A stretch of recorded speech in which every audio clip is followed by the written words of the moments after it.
Abracadabra Alaka remake time. We're updating one of our oldest videos to give justice to the long and storied career of one of the OGs of competitive dominance, Alakazam. There's a reason so many high-ranking in-game trainers have used Alakazam. They know how terrifying it is both in battle and when there's a Vanillite in sight. Fun trivia fact from Bulbapedia. In Pokemon Red and Blue, an Alakazam sent out by an opponent while the player's Pokemon has low health will have the cry of a Ghastly. Alright, let's get this magic show on the road and dive right into the burning question on our minds. One that the 5,000 IQ Pokemon surely already knows we had. We ask, how great was Alakazam actually? But before we start, once again, this video is sponsored by Raycon. I may not be in school anymore, but back to school shopping was one of my favorite things to do. I really wish I had the Raycons I have now back when I was studying because they would have been so handy. I use the everyday earbuds literally every day for many tasks. I use them while I wash dishes and cook, I use them while I edit, and of course, I use them while exercising. One of the best features of the new everyday earbuds is that they're sweat resistant, so I don't have to worry when I use them to listen to music or audiobooks while I exercise. And speaking of audiobooks, I listen to a ton of them while I do tasks. It's how I absorb knowledge while I have to do chores. I'm always hustling, be it with content or working on other ventures, so I want to absorb as much knowledge as possible. In fact, I listen to so much stuff that you'd think I'd run out of earbud battery quickly. But luckily, yet another one of my favorite features of Raycon, its battery life, comes in handy here because it has a whopping 32-hour battery life, and it's got a quick charge function. 10 minutes of charging gives me 90 minutes of battery. And of course, it's always been a pain to connect to other wireless Bluetooth devices to multiple devices. But luckily with Raycon, I can simply connect them to 2 devices at once. So what are you waiting for? Increase your everyday productivity and go to buyraycon.com/FSG to get 20 to 40% off your Raycon purchase plus free shipping. And thank you to Raycon for sponsoring this video. And in this video, we'll be going over these competitive formats. Alakazam is the quintessential RBY Pokemon, the purest example of the Psychic type's dominance, as far as OU is concerned anyway. Mewtwo it ain't, but it's as close as you're going to get outside of the Uber tier. Its stab unresisted by any type that isn't its own is coming off of an utterly monstrous base 135 special stat. A special stat that also means it's a superb special hit taker. Its speed puts it ahead of almost everything. The only viable Pokemon faster is the relatively rare Jolteon, meaning Zam is going to be the fast Pokemon in your average game of RVY. This also means it's boasting one of the highest crit rates in the game, coming in at a stunning 23%, so it's hitting even harder. Oh, and in Gen 1, Psychic has a 1/3 chance to drop the opposing special stat, so it's even scarier with that. You can't wear it down easily either, as Alakazam packs Recover, which has a whopping 32 PP in the first 3 generations. Zam was not without its flaws, of course. Most notably, it was incredibly physically frail. Additionally, fearsome though Psychic was, Alakazam lacked any sort of other coverage, so it had to rely on Seismic Toss for additional damage. Not bad, certainly useful against other Psychics, but lacking the punch of other Psychics' non-Psychic options. Now, Reflect Alakazam could fix one of those issues to become utterly terrifying late game, with its bolstered defense making it far more difficult to take down by threats like Tauros and Explosions, but only being able to do damage with Psychic meant it had to be very careful with its 16 PP that threatened to run out very quickly if spammed carelessly into other Psychics or Chansey.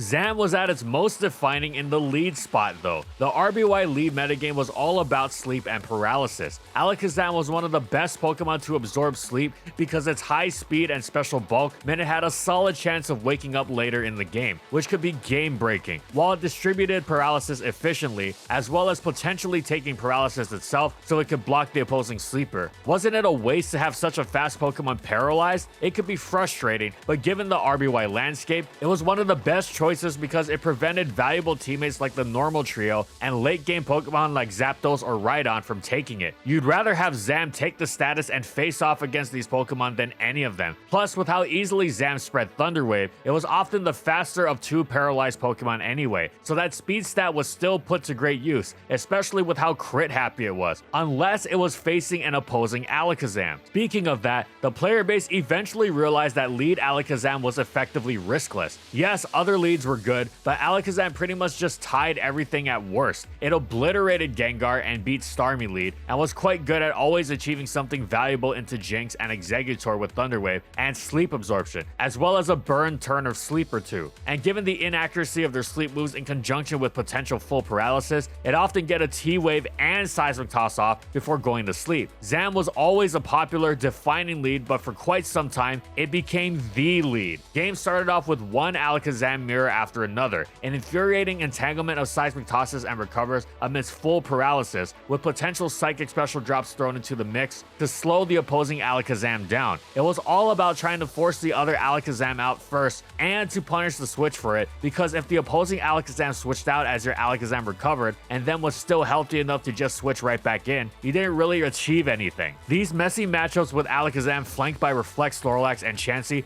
that would also engage in mirrors with their counterparts on the opposing team was the dominant team mode in RBY for some time. There seemed almost no reason to deviate. Every top tier tournament player had this as the most reliable set of tools in their arsenal. Eventually, the metagame shifted away from this thanks to tactics like Victory Bell abusing Psychic paralyzed teams and Sing Chansey lead growing popular. However, though the period of the pure Zam lead mirror dominance was over, Alakazam was still one of the best, most popular leads, and this was a downright fundamental fact of RBY. It was inherently always going to be utterly superb. Non-lead Alakazam increased in usage too, and not with Reflex mono attacking. It kept Seismic Toss handy for not needing to spam Psychic to do any damage. The idea was simple: if lead Alakazam could wreak as much havoc as it did, why not late game? By no longer having the divide of Seismic Toss in the lead slot and Reflect for the back, Alakazam just got even easier to use. So overall, Alakazam was one of the very best, most defining and popular Pokemon in Gen 1 OU. For a long time, roughly 2.5 decades in fact, Alakazam was viewed as a gimmick in GSC OU. It languished in BL, as it would obviously blow UU to smithereens, but it couldn't crack OU despite its list of appealing traits. It had great new coverage in Fire Punch, an amazing new utility in Encore. Psychic may have gained new resist, but it was still a highly effective offensive type as exemplified by OU staple Exeggutor. What was wrong? Well, Zam simply lacked the power or utility to break through the incredibly bulky metagame.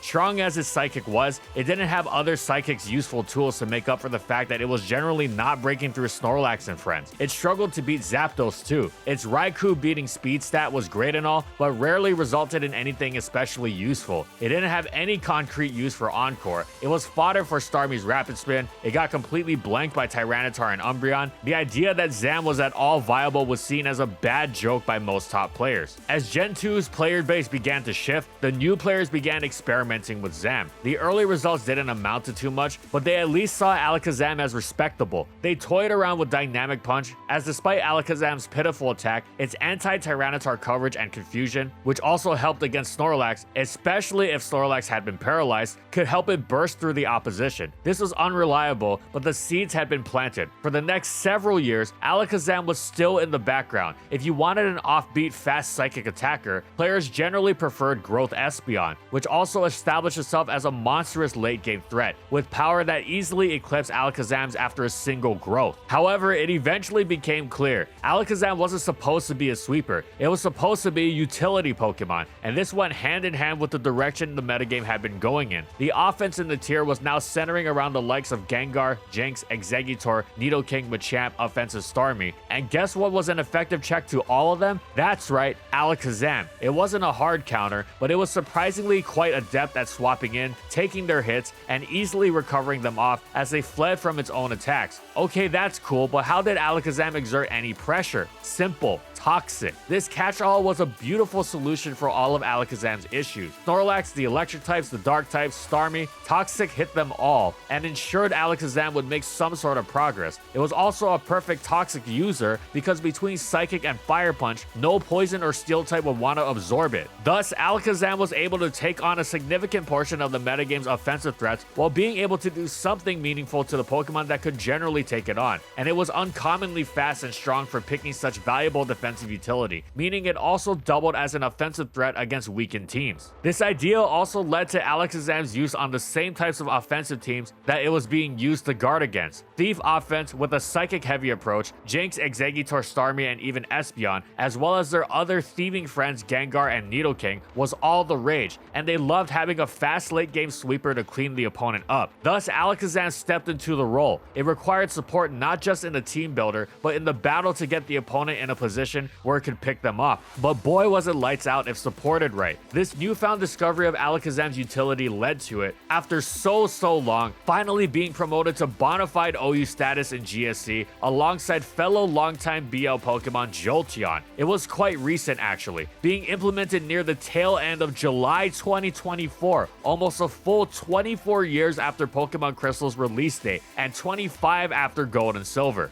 While Alakazam loved the addition of Calm Mind to its move pool, it wasn't making any sort of impact on advanced OU. Sure, you could theorize about tricking a Choice Band onto Blissey, but then you realize you just make the opponent's Tyranitar or Metagross stronger. You could Choice Band Focus Punch Blissey and Tyranitar and still do nothing to Metagross. You could say, oh, you can Encore Suicune into Calm Mind, which was true, but possibly the most spectacular short-term solution for the most famously long-term Pokemon. So what about forgetting the nonsense and simply going for the special offensive route, like a much faster Jirachi? Well, Zam's coverage was just too lacking and weak to make it at all consistent. It was no Starmie, who despite a much lower special attack stat, had a stab Hydro Pump that was way scarier late game, and whose coverage in Thunderbolt and Ice Beam was so much stronger that it actually out-damaged Alakazam trying to use the same coverage with the punches. Jirachi, whose move pool was roughly equivalent to Alakazam's, didn't have this issue because of its amazing bulk and half-steel typing. Alakazam just had the worst of both worlds. Now, if Alakazam could fit all of Calm Mind's Psychic, Fire Punch, Ice Punch, Thunder Punch, and Hidden Power Grass into his moveset, and Encore as well for good measure, it'd be fine. But as it stood, it also struggled to fit everything it needed into the same set. Alakazam's best trait was that it speed-tied Dugtrio, making it less reliable to revenge kill. It also outran a jolly Dragon Dance Tyranitar even after a Dragon Dance, so you could check it with Encore. But this wasn't enough to make up for these flaws, as well as the fact that it safely switched into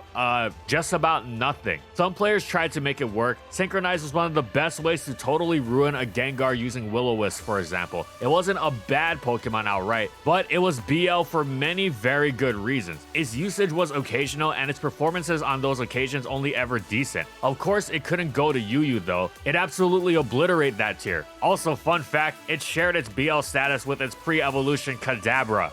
While the 4th generation made Pursuit physical and thus incredibly widespread, it also blessed Alakazam with many of its new additions. Choice Specs if it really wanted to unleash the most immediately strong Psychics possible, and Life Orb if it wanted to switch it up while still gaining that much appreciated boost. Shadow Ball was now special, and Alakazam could finally hit other Psychic types effectively with it. Most notably though, it received Focus Blast. Now this was of course a mixed bag given Focus Blast's famously shaky accuracy even on the best of days, but should it land, its coverage made Zam utterly terrifying. It not only maintained its anti-steal coverage that it needed with Fire Punch no longer being special, but also hit them much harder than Fire Punch ever had. And of course, Focus Blast also utterly destroyed Zam's nemesis, the Dark types. Now OU was still going to be largely out of Alakazam's reach, barring occasionally gimmicky uses. A couple players tried to use its Starmie and Scarf Tyranitar beating speed and stronger Focus Blast to get the jump on certain semi-stall teams anchored around Starmie, Tyranitar, Special Defense Heatran, and Skarmory, while certain Baton Pass teams led off with Alakazam for its dual screens and faster than Azelf Taunt. But these were incredibly rare. Power creep was sufficient that Alakazam could finally be allowed in UU without being utterly broken. In fact, with the likes of Spiritomb running around,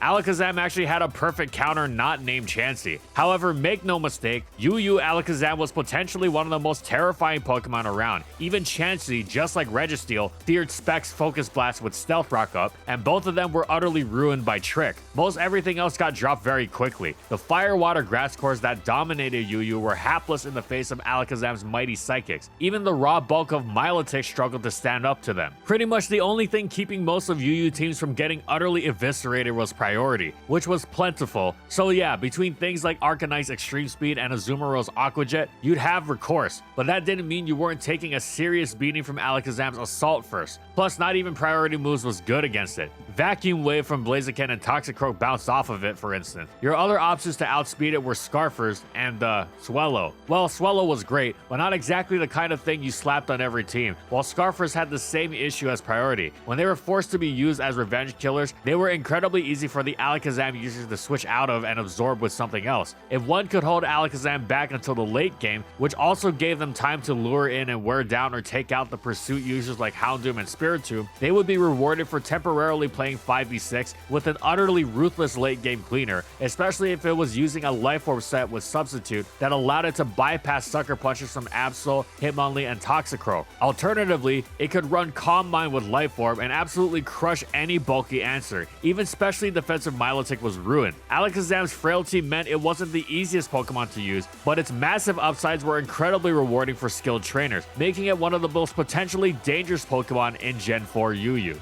Oh boy, we're entering the Magic Guard era. Buckle in. That's right, Generation 5's hidden ability bestowing Dream World blessed Alakazam with one of the most incredible abilities in the game that allowed it to completely ignore all passive damage. But wait, Alakazam has no Clefable or Reuniclus or Sigilif, which was actually being used in early Gen 5 OU. It wasn't bulky at all. What's the point? Well, first of all, even if Alakazam isn't a hit taker, it appreciates not having to take damage from hazards and Sandstorm while switching in. Or its own Life Orb for that matter. Forget outlasting Zam through tactics like Protect and clever switching while it gets worn down. Oh, that applies to things like Leech Seed and Toxic too. Moves that Alakazam now use as an entry point. It's not just running Life Orb either. Most famously, Magic Guard Alakazam can run Focus Sash to amazing effect. It's generally pointless to use Sash outside the lead slot because it gets disrupted by hazards, and often weather as well. But would you look at that? Because it's unbothered by those. Alakazam will always have its Focus Sash intact when switching in. This completely reverses the well-documented dynamic of Alakazam's frailty, leaving it susceptible to many opposing offensive tactics. Sure, it outruns a lot of pokes, but it's so vulnerable to priority and Scarfers that fast-paced teams can generally handle it.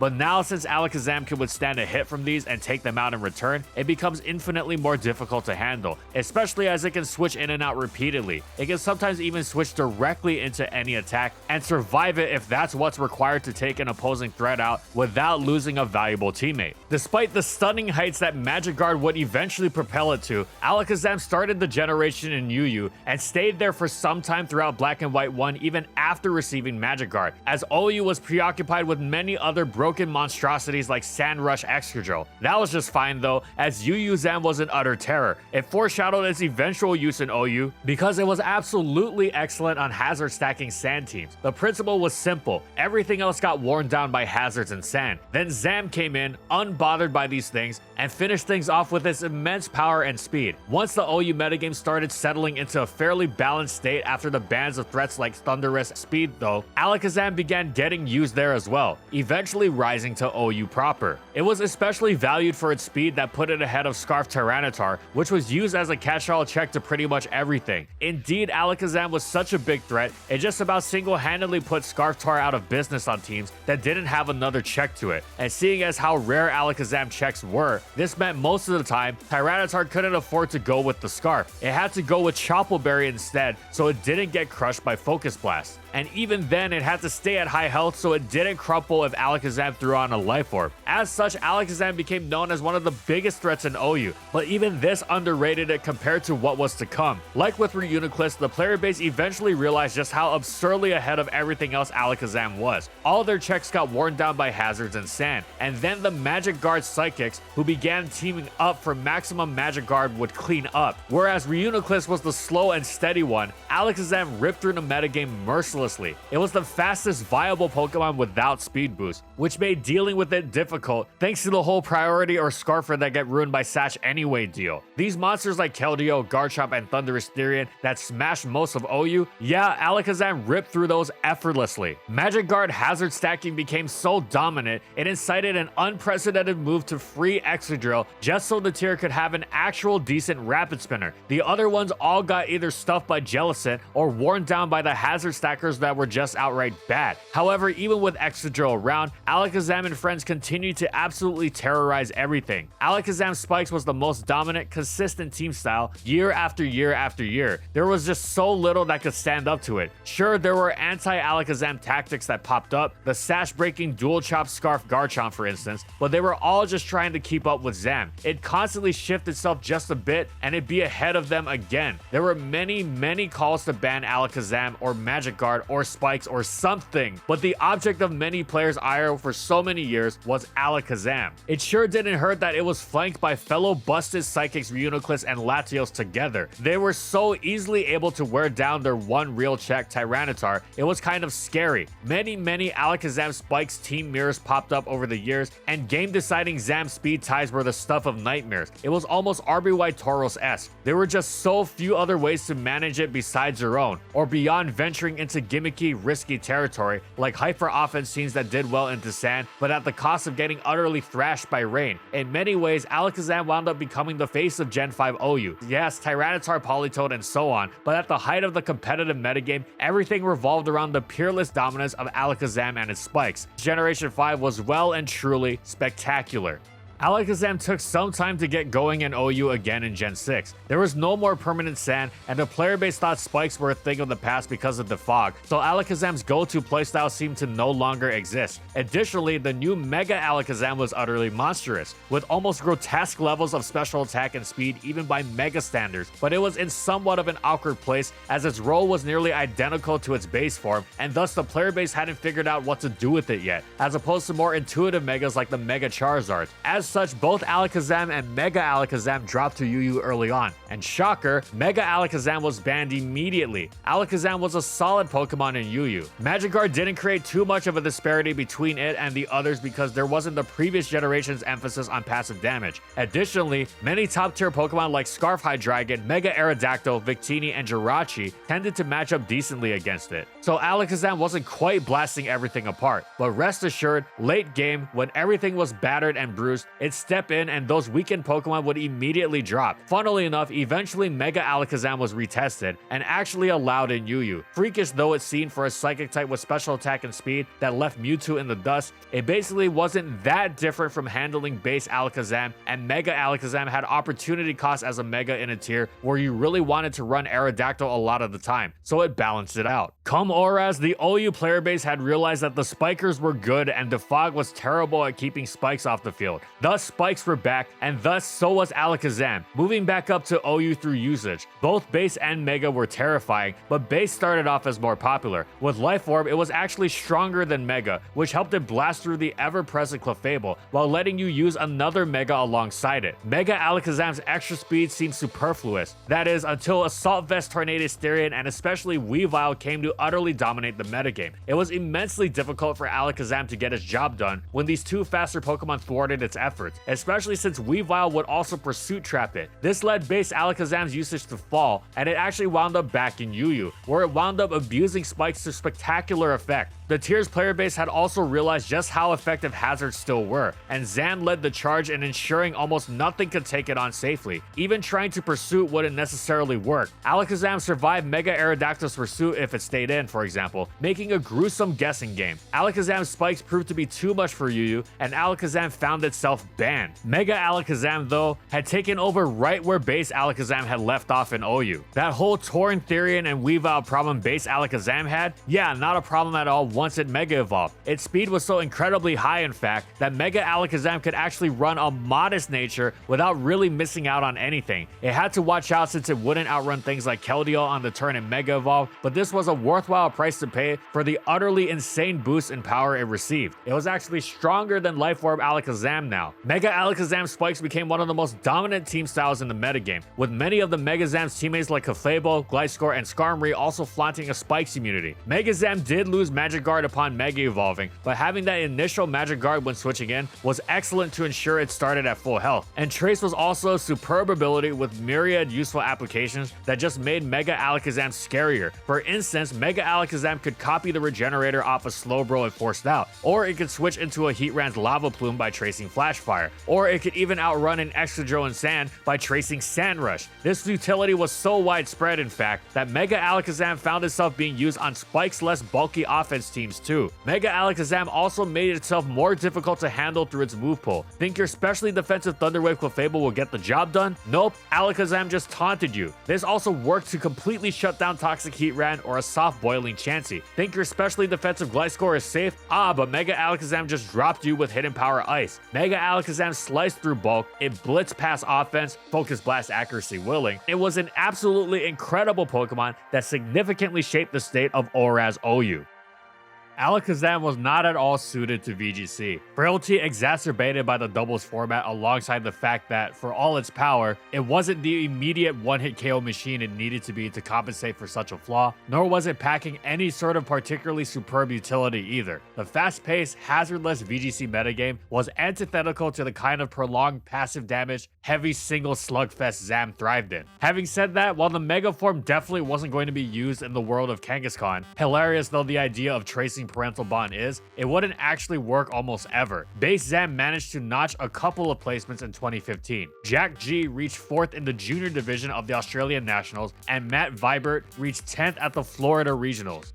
Alakazam returned to UU in Generation 7, and once again, its presence was controversial. Its speed and strength were impressive as ever, even with an incredibly power-crept metagame, and thus it got hit with the ban hammer early on, as concerns had risen over what it did to the metagame. It was retested to see if the early reaction had been too much, but turns out it really wasn't. And this was largely thanks to the fact that Counter could now be used alongside Magic Guard. The pair had been mutually exclusive before, but now Alakazam could use its Focus Sash to beat any physical attacker one-on-one. It was basically a perfect coverage move because it hit everything and dropped them. Offensive Pokemon like Zygarde 10% and Scizor, bulky Pokemon like Hippowdon and knockoff Mew, whereas previously Alakazam would be twisting itself into knots trying to find the coverage to hit all of them. Now it didn't have to try at all. They all lost to Counter, as did an enormous chunk of pretty much anything else. It was already a huge threat, and being able to use Counter against everything made it unreasonably good at guaranteeing an excessive number of KOs. As such, Alakazam remained banned, notching another BL placement.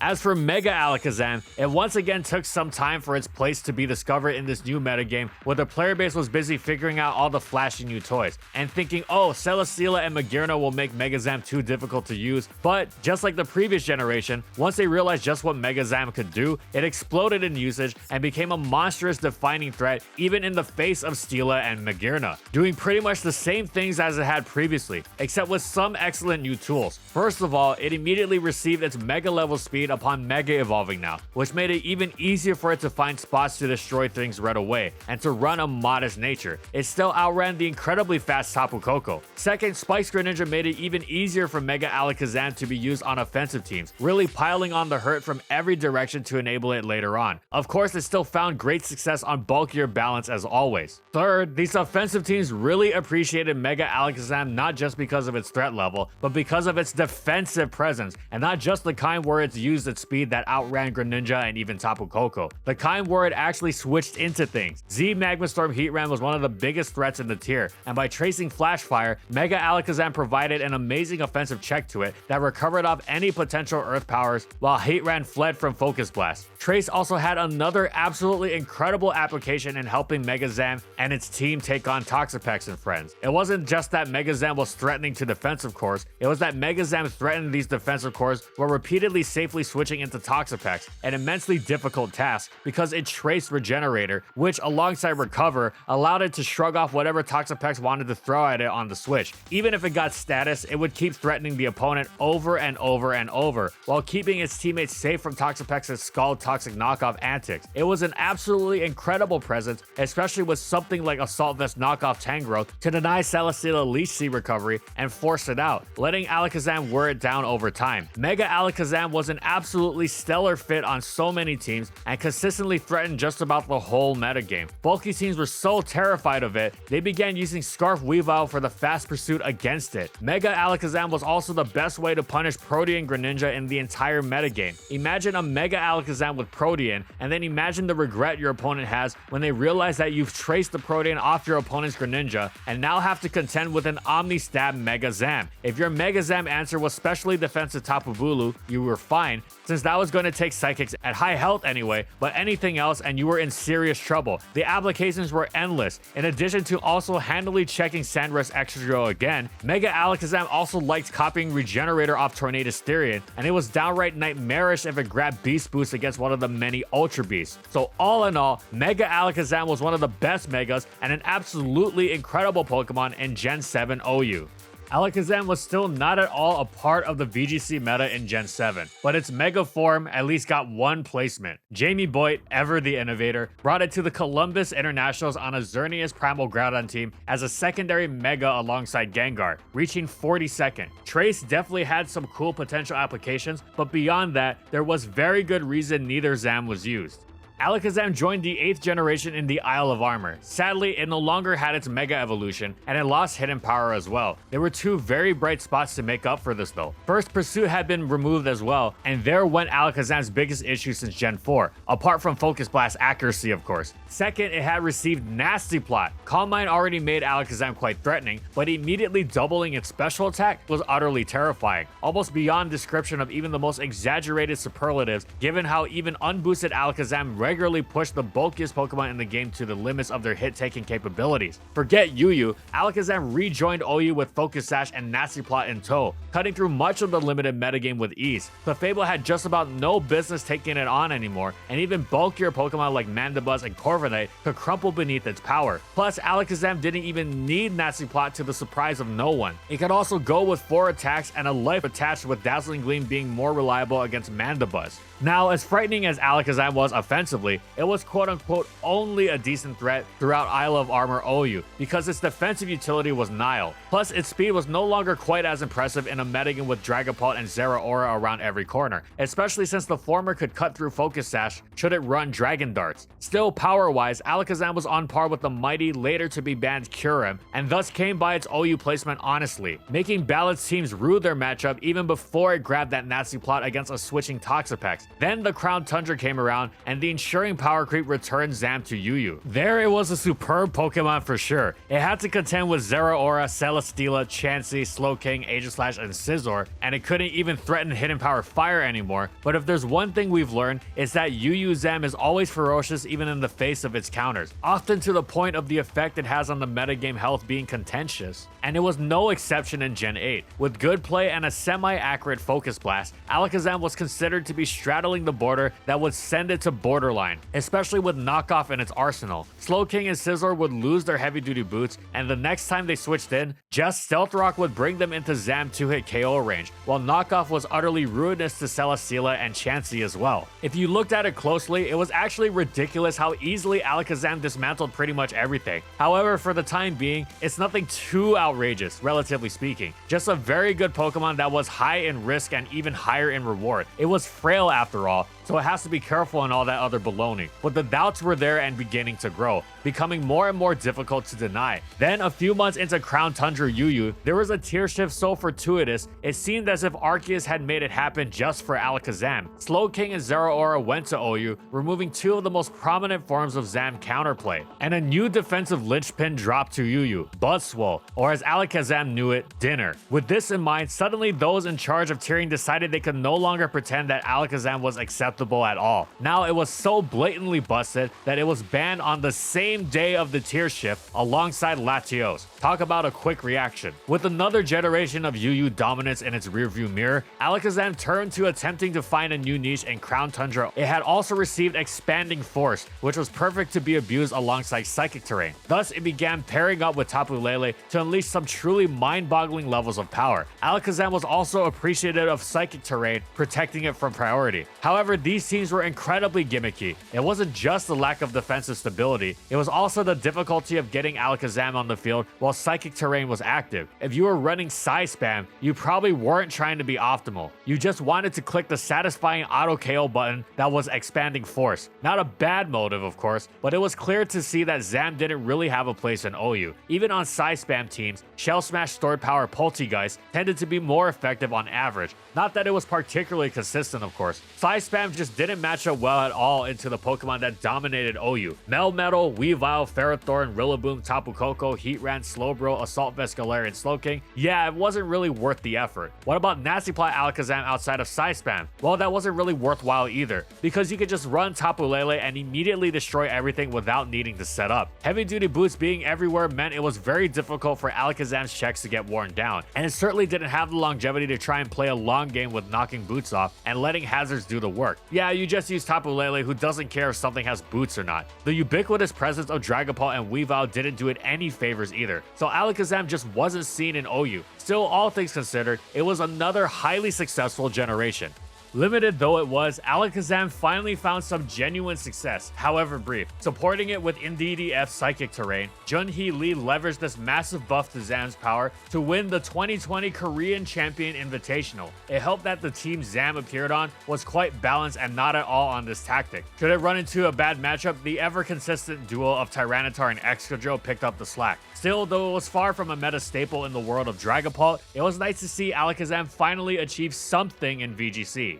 And that's it. So how great was Alakazam actually? Well, Alakazam is one of the most elite singles Pokemon ever. It was one of the most defining forces in the first generation of OU and has returned to the standard metagame time and time again. It actually finally broke into GSC OU after 2.5 decades. It had a niche in Gen 3 OU, though it was mostly BL. Then in Gen 4 found itself in its other home, UU, where it has also returned to dominate many teams. So much so that it has found itself banned from the tier repeatedly, including twice in Gen 6. And that was just its base form, as its Mega form got banned early on too. Upon receiving Magic Guard in Generation 5, Alakazam completely warped OU to its will, and proceeded to do that repeatedly with the help of its amazing Mega Evolution Gen 6 and 7. It lost the Mega in Gen 8, but it found itself oscillating between OU and a UU it eventually got banned from resoundingly once again. Overall, Alakazam is absolutely incredible no matter what, and we can't wait to see it return in the future. Thanks for watching, everyone, and as always, if you liked the video and you want to see more, be sure to subscribe to False Swipe Gaming for more weekly Pokemon content. And in the comments, I want to know, what do you think about competitive Alakazam? Would you buff it to make it OU? Whatever it is, let us know in the comments. Also, thank you so much to our patrons for continued support of our videos. And if you want to become a patron to get exclusive content, be sure to check it out in the link in the description below. And also, thank you to everyone else watching as well.